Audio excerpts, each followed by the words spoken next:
Hello my dear friends, स्वागत है आप सभी का मेरे channel civil engineering chapter wise में। आज की वीडियो में जैसा कि आप थंबनेल में देख चुके हैं, हम चैप्टर बीम स्टार्ट करने जा रहे हैं। इस चैप्टर में हम डिस्कस करेंगे beam and its types, effective span क्या होता है, section modulus, bending stresses, moment of resistance, shear stress and laterally restrained beams. इन सभी टॉपिक्स को हम इस वीडियो में डिस्कस करेंगे। नेक्स्ट वीडियो में हम इससे ही रिलेटेड और टॉपिक्स लेके आएंगे। आइए स्टार्ट करते हैं आज की वीडियो।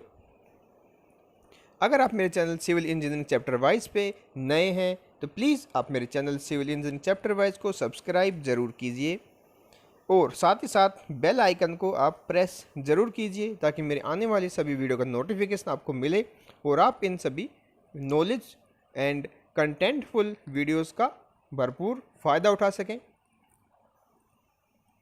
बीम के बारे में आप सभी लिटरली कुछ ना कुछ तो जानते ही होंगे।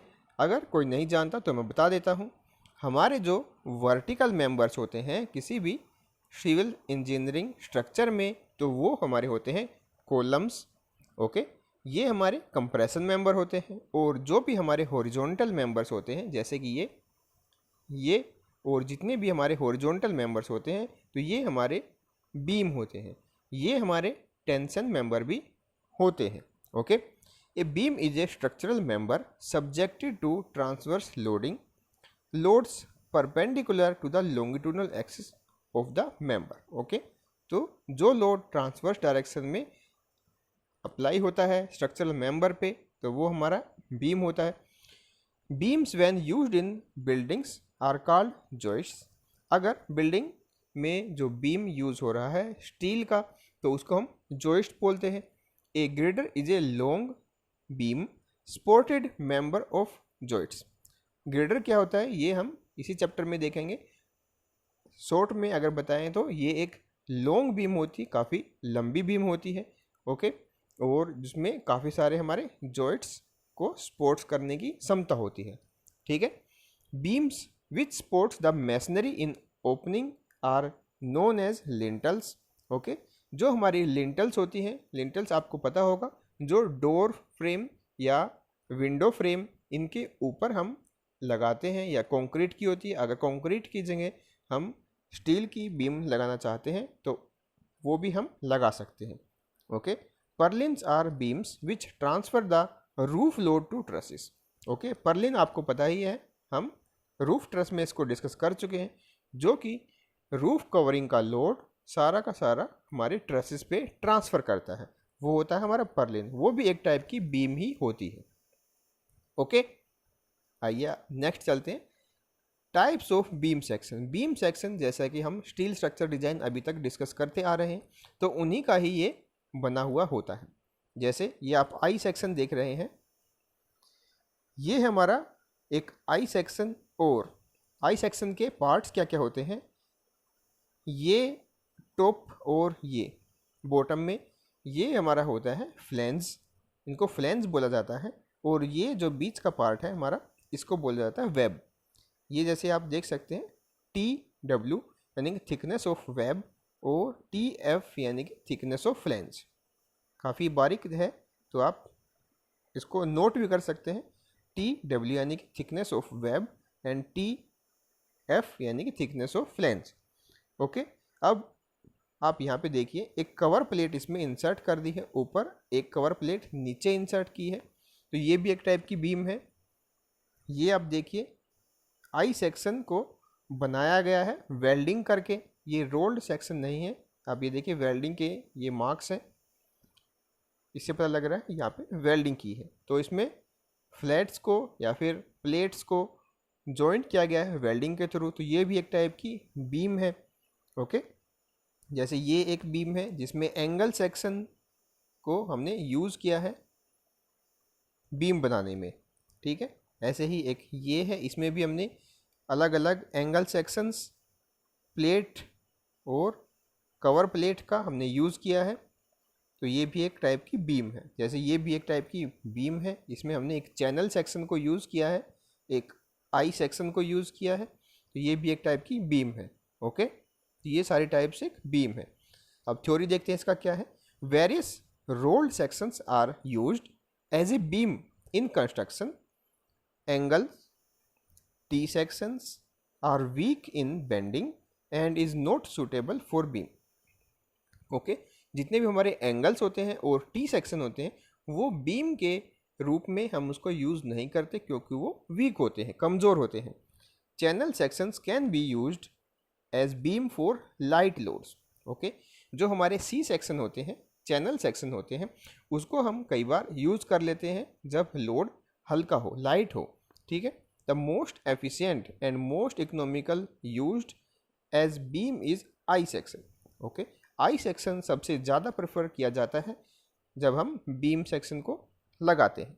आपने अपने पुराने घरों में भी कई बार आपने नोट किया होगा, तो ऊपर सिल्ली की छत होती थी तो वो सिल्लियाँ सारी रखी होती थी, हम गाटर या गिर्डर उसको बोल देते थे, बट ये सारे हमारे आई सेक्शन होते थे। ठीक है, आपने कभी नोट किया हो या नहीं किया हो तो अब कहीं पे जाके देखना, तो पुराने जो घर होते हैं उसमें जो कंक्रीट का यूज़ नहीं होता है तो वहाँ पे आई सेक्शन का यूज़ हम करते हैं as a beam. For purlins in roof trusses, roof trusses में जो पर्लिन होते हैं वहाँ पे रोल्ड स्टील एंगल्स और चैनल सेक्शंस आर यूज्ड। वहाँ पे हम एंगल सेक्शन का भी यूज़ कर सकते हैं क्योंकि वहाँ पे लोड काफ़ी कम होता है, ओनली रूफ कवरिंग का ही उस पर लोड होता है, हैवी लोड वहाँ पे यूज़ नहीं होता, तो वहाँ पे हम एंगल सेक्शन और चैनल सेक्शन दोनों को यूज़ कर सकते हैं। ऐसे ही for lintel double angles T sections ISJB Indian standard junior beam sections are generally used. ठीक है, जब हम लिंटल की बात करें तो वहाँ पे हम डबल एंगल को यूज़ कर सकते हैं, टी सेक्शन को यूज़ कर सकते हैं, ISJB को यूज़ कर सकते हैं। ठीक है, तो ये इसमें बताया टाइप्स ऑफ बीम। अब हम आगे चलते हैं। अब कुछ टेक्निकल टर्म्स हैं जिसको आपको याद करना बहुत ही ज़रूरी है क्योंकि ये काफ़ी सारे हमारे जो सिविल इंजीनियरिंग सब्जेक्ट्स हैं वहाँ पे इनका यूज़ होता है। ओके, जैसे फर्स्ट हमारी है effective span of beam. L से हम इसको डिनोट करते हैं। इफ़ेक्टिव स्पैन, स्पैन की डिस्टेंस क्या होती है, इसका मीनिंग क्या होता है, वो भी हम इसमें अच्छे से क्लियर करेंगे। फर्स्ट केस आता है for simply supported beam. Beam के आपको टाइप पता होंगे, ये मैं ज़्यादा डिटेल में नहीं लेके जा रहा हूँ। ठीक है, अगर नहीं पता है तो मुझे आप कमेंट करके बताइए, तो उसके लिए मैं स्पेशल एक वीडियो आपको बना दूंगा, बीम्स एंड इट्स टाइप्स। ठीक है, इसमें हम दो टाइप्स के बीम का यूज़ कर रहे हैं, सिंपली सपोर्टेड और cantilever beam. Simply supported beam ये होती है जिसमें बीम जो है सिंपली सपोर्ट पे रखी जाती है, एक सपोर्ट यहाँ पे, एक सपोर्ट यहाँ पे, दोनों तरफ सपोर्ट पे हम इसको रख देते हैं और ये सिंपली सपोर्टेड बीम बोली जाती है। और जिसमें एक ही तरफ सपोर्ट हो तो इसको बोला जाता है कैंटिलीवर बीम। ओके, तो हमने ये दो टाइप की बीम इसमें यूज़ की है। सिंपली सपोर्टेड बीम का इफेक्टिव स्पैन कितना होता है, ये C' का मतलब है सेंटर टू सेंटर। ओके, जब भी कहीं आपको C' की लिखा हुआ कहीं पे मिले, आपकी ड्राइंग में जब ज़्यादा ये लिखा हुआ मिलता है तो उसका मतलब होता है centre to centre distance. Okay, centre to centre distance between supports, तो ये होता है हमारा इफेक्टिव स्पैन। अब ठीक है, अब देखिए ये है हमारी एक बीम जो कि यहाँ से और यहाँ तक इसकी लेंथ है। ओके, अब देखिए स्पोर्ट के बीच में यहाँ से हमारा एक स्पोर्ट स्टार्ट हो रहा है और यहाँ से एक स्पोर्ट हमारा स्टार्ट हो रहा है, तो इनके बीच में जो हमारी डिस्टेंस है तो ये है हमारी क्लियर स्पैन। ओके, अब इसमें क्या बताया गया है, सेंटर टू सेंटर डिस्टेंस।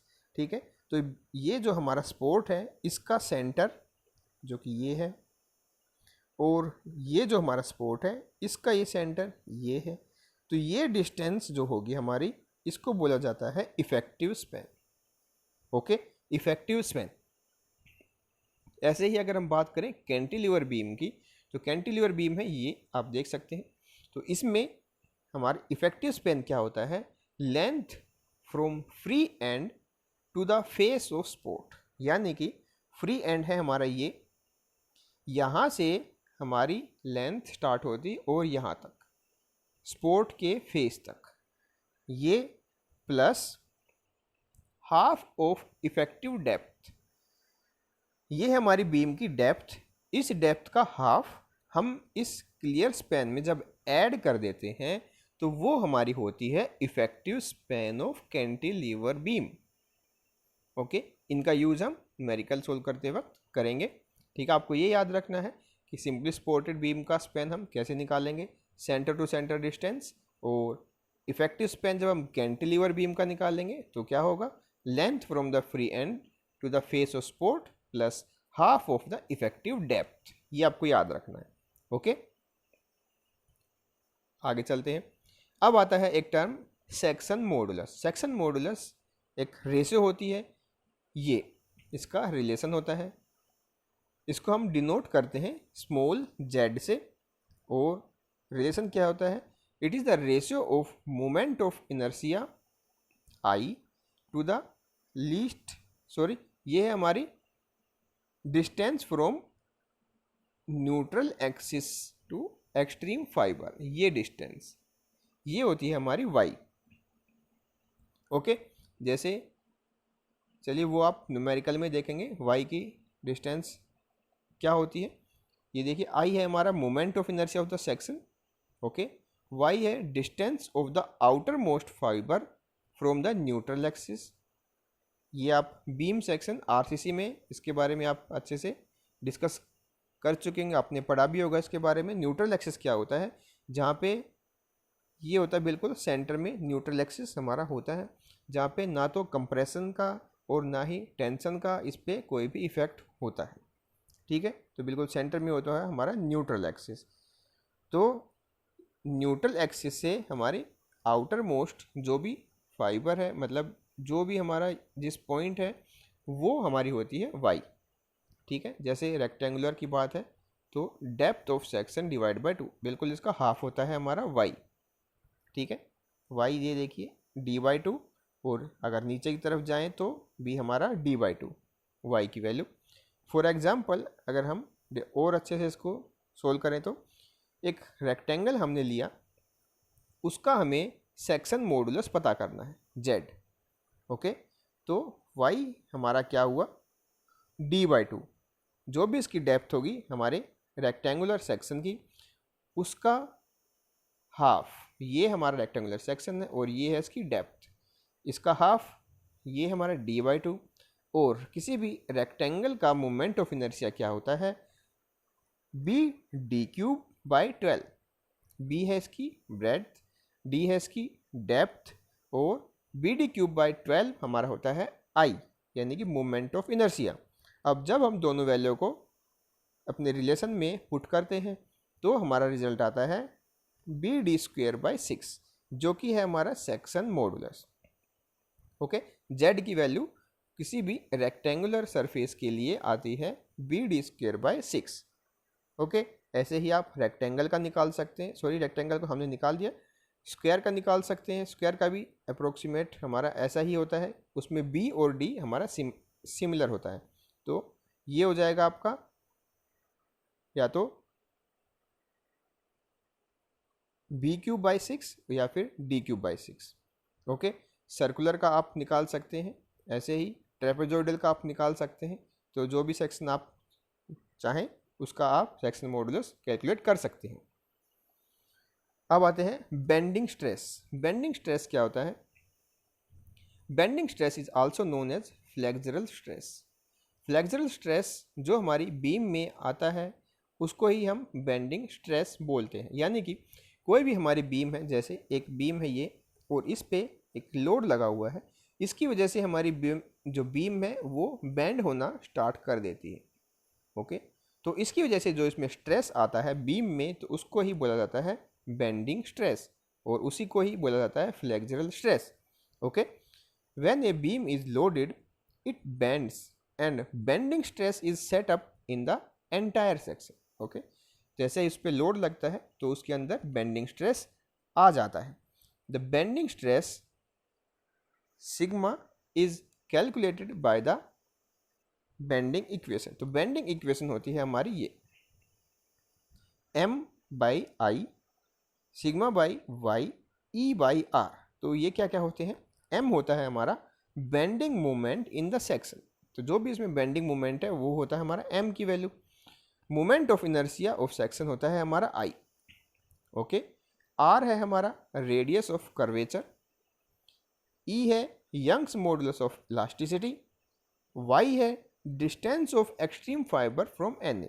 जैसे कि हमने अभी बताया y है हमारी distance of extreme fibre from Na। Na का मतलब है न्यूट्रल एक्सिस।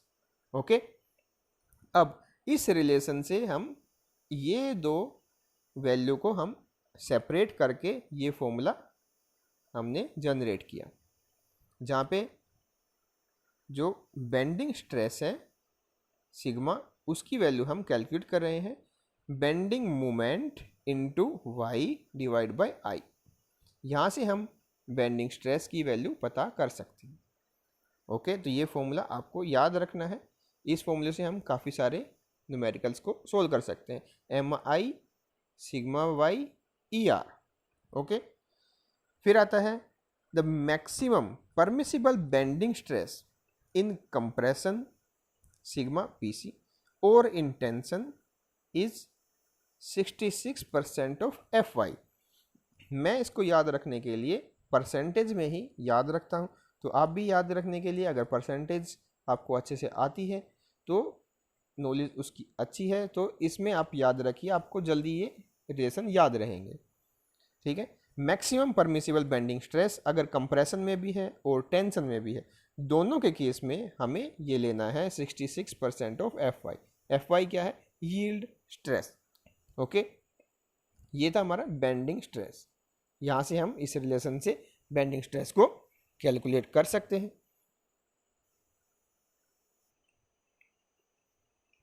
नेक्स्ट आता है हमारा moment of resistance MR। MR से इसको हम डिनोट कर दें।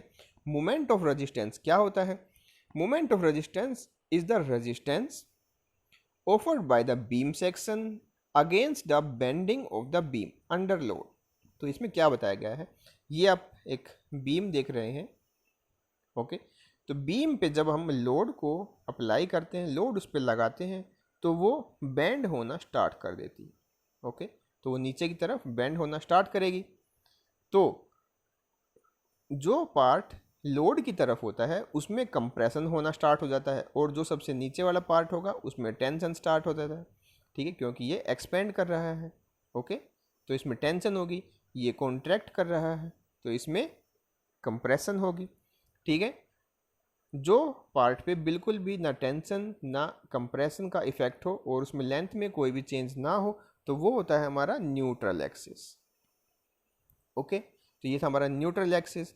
अब मोमेंट ऑफ रेजिस्टेंस क्या होता है? लोड पड़ने पे जब बीम के अंदर एक रेजिस्टेंस पावर होती है, ठीक है, कुछ अमाउंट वो रजिस्ट कर सकती है, बेंड होना वो नहीं चाहती कम लोड पे। जैसे एक एग्जांपल हम लेते हैं, कोई भी बीम सेक्शन है, हम उस पर 5 kg अगर लगाते हैं, 5 किलो हमने उस पर लोड लगाया, तो वो बेंड बिल्कुल नहीं करेगी। ठीक, फिर हमने ऐसे ही 50 किलो किया, 50 से 500 किलो किया, 500 से 5 हमने टन किया, तो ऐसे ऐसे जब हम लोड बढ़ाते हैं तो उसमें बेंड आना स्टार्ट हो जाता है।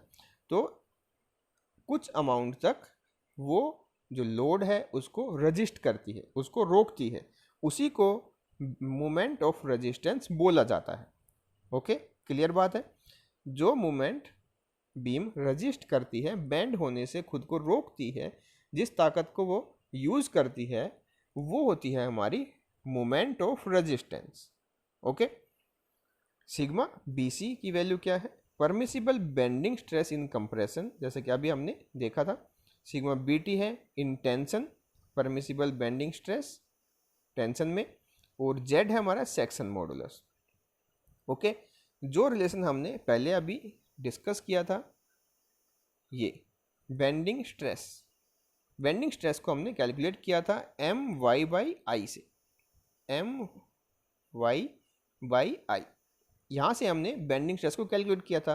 अब इसी रिलेशन को हम थोड़ा सा और ज़्यादा मॉडिफाई करते हैं। हमें पता है Z क्या होता है? I/Y। ओके, तो हम इसको कैसे लिख सकते हैं? अगर हम इसको रिवर्स कर दें, ये देखिए, इस फॉर्मूला में आई है और वाई भी है, तो आई बाई वाई की वैल्यू हमने जेड यहाँ पे पुट कर दी। ओके, तो स्ट्रेस, बेंडिंग स्ट्रेस है ये हमारा बेंडिंग मोमेंट है और ये हमारा सेक्शन मॉडुलस है। तो यहाँ से हम मोमेंट ऑफ रेजिस्टेंस को पता कर सकते हैं। एम हमारा मोमेंट ऑफ रेजिस्टेंस, जो भी स्ट्रेस हमें गिवन है वो इनटू सेक्शन मॉडुलस जब हम करते हैं तो हमारा मोमेंट ऑफ रेजिस्टेंस हमें मिल जाता है। ओके, तो ये था हमारा मोमेंट ऑफ रेजिस्टेंस। आपको ये रिलेशन भी याद रखना है। ओके, आगे चलते हैं। Shear stress. शियर स्ट्रेस क्या होता है? कोई भी बीम सेक्शन या कोई भी स्ट्रक्चरल मेंबर हो, जब उस पर लोड ऐसे लगता है इस डायरेक्शन, एक इस तरफ और एक इस तरफ, तो इसमें एक स्ट्रेस डेवलप होता है जो कि इसको शेप को चेंज होने में कुछ समय लगाता है, कुछ रोकता है, कुछ रजिस्ट करता है। उसी को ही शियर स्ट्रेस बोला जाता है। शियर स्ट्रेंथ होती है और शियर स्ट्रेंथ आती है शियर स्ट्रेस से। ठीक है, तो ये हमारा होता है shear stress. Shear stress are stress is set up in beam section to resist shear force. Shear force को रजिस्ट करने के लिए जो बीम सेक्शन में ताकत होती है उसी को ही शियर स्ट्रेस बोला जाता है। शियर फोर्स को ये अच्छे से सहन कर सके, वही हमारा शियर स्ट्रेस होता है। The shear stress at any point in beam section is given by, तो शियर स्ट्रेस हम कैसे कैलकुलेट कर सकते हैं? हम उसको कैलकुलेट कर सकते हैं ऐसे। ये इसका रिलेशन है, ये है हमारा टाउ। टाउ का मतलब ये जैसे दिया है इसमें शियर स्ट्रेस। शियर स्ट्रेस हम कैलकुलेट करेंगे V divide by I b into a y. अब ये क्या क्या चीज़ है? V है हमारा shear force in the section, जो भी शियर फोर्स हमारे सेक्शन पे लगा हुआ होता है वो होता है V। ए वाई होता है हमारा moment of area. Okay, I है moment of inertia of section, B है width of section and tau A V यानी कि एवरेज। एवरेज हमारा जो शियर स्ट्रेस होता है वो हम मानते हैं 40% of f y. Yield stress जो उसकी होती है उसका 40%। ओके, जैसे एफ वाई की वैल्यू हम एज्यूम करके चलते हैं 250, तो 250 का 40% जो होगा वो हमारा होगा शियर स्ट्रेस। ओके, तो ये था हमारा शियर स्ट्रेस। अब हम नेक्स्ट चलते हैं। नेक्स्ट हमारा आता है laterally restrained beam. Laterally restrained beam क्या होती है? A beam is said to be laterally restrained when the lateral deflection of the compression flange of the beam is prevented by providing lateral support। तो lateral support क्या होता है? जैसे ये beam है हमारी, आई सेक्शन है, आपको ये पता है। ओके, अब हमने क्या किया, इसके टॉप जो फ्लैंज है, टॉप फ्लैंज में होता है कंप्रेशन और बॉटम फ्लैंज में होता है टेंशन। जैसे कि अभी हमने बीम में देखा था, तो लोड लगने के बाद टॉप फ्लैंज हमारा कंप्रेस होता है और बॉटम फ्लैंज हमारा जो होता है वो एक्सपेंड करता है, तो उसमें टेंशन आता है। ठीक है, तो कंप्रेशन को रोकने के लिए हम इसको कंक्रीट स्लैब में इंसर्ट कर देते हैं, कंक्रीट में हम इसको इंसर्ट कर देते हैं, तो ये इसका कंप्रेशन रोक देता है। इसमें जो कंप्रेशन होगा उसको वो रोक देगा और उसी को ही बोलते हैं laterally restrained beam. Laterally restrained produce sufficient resistance against buckling of compression flange और the beam under axial compression stresses. Okay, जब उसमें बकलिंग स्ट्रेस डेवलप होता है तो उसको भी ये रोकता है। ओके, लेटरली रिस्ट्रेन्ड बीम उसको ये ज़्यादा इफेक्टिव होना नहीं देता। Okay, in the laterally supported beam the value of permissible bending compressive stress sigma BC remains unaltered and no reduction in its value is required. Okay, तो इसमें यह बताया गया है जब लेटरली रिस्ट्रेंट बीम होती है तो उसमें जो हमारी वैल्यू होती है कंप्रेशन स्ट्रेस की सिग्मा बी सी, वो चेंज नहीं होती, अनअल्टर्ड होती है, यानी कि उसमें कोई भी चेंज नहीं होता। Okay, bending stresses is taken equal to the compressive sorry equal to the permissible bending tensile stresses. तो जो भी उसमें कंप्रेसिव स्ट्रेस होता है और टेंसाइल स्ट्रेस होता है, दोनों को इक्वल माना जाता है। ओके, तो sigma B C equals to sigma B T. C का मतलब है कंप्रेशन, टी का मतलब है टेंशन। तो इन दोनों की वैल्यू हमारी आती है 0.66 f y. 66% of f y होता है हमारा स्ट्रेस की वैल्यू। एफ वाई है हमारा यील्ड स्ट्रेस ऑफ स्टील, ये आपको पता ही है। ओके, तो यहाँ से हमें पता लगा कि लेटरली रिस्ट्रेंट बीम क्या होती है। ओके, उम्मीद करता हूँ आपको ये वीडियो अच्छी लगी है। अगर आपको ये वीडियो अच्छी लगी है तो मुझे कमेंट करके मुझे बताइए। अगर आपको कोई डाउट है तो भी मुझे कमेंट करके बताइए। इस वीडियो को आप स्टडी रिलेटेड ग्रुप में अपने शेयर कीजिए ज़्यादा से ज़्यादा बच्चों को, ताकि इसका बेनिफिट मिल सके। सब्सक्राइब कीजिए मेरे चैनल को ताकि आप इसका और ज़्यादा फ़ायदा उठा सकें, और आपके लिए मैं और भी अच्छी अच्छी वीडियो लेके आता हूँ तो उसका भी आप बेनिफिट ले सकें। घर पे रहिए, सुरक्षित रहिए, देखते रहिए मेरे चैनल को, सिविल इंजीनियरिंग चैप्टर वाइज को। Thank you for watching, have a good day.